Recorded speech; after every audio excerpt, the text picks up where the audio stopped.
নমস্কার। তাল ক্ষীর বানাচ্ছি। তাল ক্ষীর বানাতে তো সবাই পারেন, আর মোটামুটি জানি সবাই তাল ক্ষীর বানাতে পারে। তবে আমি এই তাল ক্ষীরটার মধ্যে একটা স্পেশাল দিয়েছি। তালটাকে তো আমি পুরো কাঠটা বার করে নিয়েছি। বার করে মানে ওই যে গ্রেটার আছে, সেই গ্রেটার দিয়ে আমি যে সবজি গ্রেট করি বা পেঁয়াজ গ্রেট করি, সেই গ্রেটার দিয়ে আমি তালটাকে পুরো বার করে নিয়েছি কাঠটাকে। তারপরে এবার তালটাকে আমি একটুখানি প্রথমে একটুখানি জাল দিয়েছি, ফুটিয়ে নিয়েছি।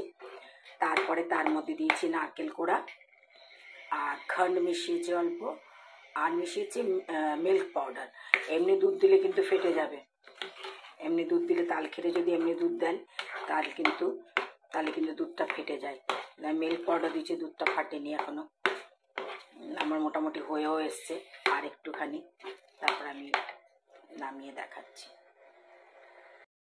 এই যে এই গ্রেটারটা, এই বড় সাইডটা দিয়ে, ছোটোগুলো না, এই বড় একদম বড় সাইড যেটা, সেটা দিয়ে তালটাকে পুরো ঘষে ঘষে তালটা পুরো বার করে নেওয়া হয়েছে। তারপরে ছাঁকা হয়েছে, ছেঁকে।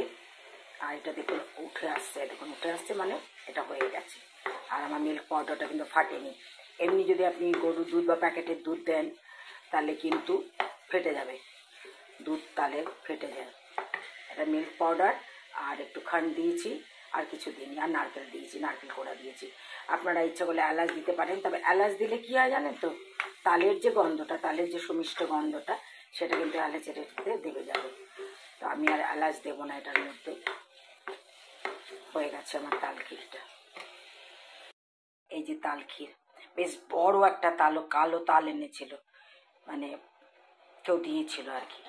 সেই তালটা অনেকটা বেরিয়েছে, বাটিতে পুরোটা আঁটলো না, এখন একটুখানি কড়াই পড়ে আছে। এই তাল ক্ষীর দিয়ে মুড়ি, বা আমরা তো ছোটোবেলায় অনেক রুটিও খেতাম, তো রুটি দিয়ে বা মুড়ি দিয়ে খেতে তাল ক্ষীরটা খুবই ভালো। এমনিও খাওয়া যায়। তো আপনারা, আপনাদেরকে, আপনারা যদি কেউ দুধ মিশিয়ে খেতে চান, গরুর দুধ বা প্যাকেটের দুধ দেবেন না, মিল্ক পাউডার দেবেন, তাহলে কিন্তু সেটা আর ফাটবে না।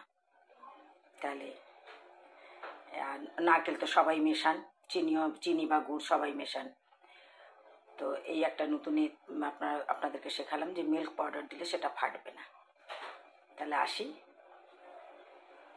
নমস্কার। লাইক শেয়ার অবশ্যই করবেন, সাবস্ক্রাইব অবশ্যই করবেন। আসি তাহলে, নমস্কার।